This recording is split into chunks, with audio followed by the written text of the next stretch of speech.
Many newcomers wonder, how can I begin trading stocks? It can feel daunting. In this guide, we'll simplify stock trading for you. Our aim is to assist you in becoming a successful trader. First, grasp the fundamentals of stock trading. Familiarize yourself with essential terms like stocks, dividends, and shares. Next, establish a brokerage account. Research thoroughly and pick a trustworthy broker that suits your requirements. After creating an account, learn how to analyze stocks. Apply both fundamental and technical analysis for informed choices. Now, develop a trading plan.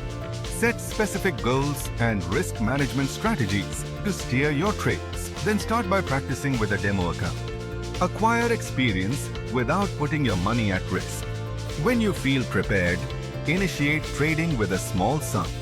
Gradually increase your investment as your confidence builds.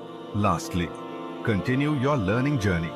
Stay updated on market trends and keep educating yourself to refine your strategies. To recap, concentrate on mastering stock trading fundamentals, setting up an account, analyzing stocks, and practicing. Now it's your opportunity. Implement these steps and embark on your trading adventure today. If you found this informative, please give the video a thumbs up. If we achieve 1000 likes, I'll produce a comprehensive AZAD guide. Enjoy!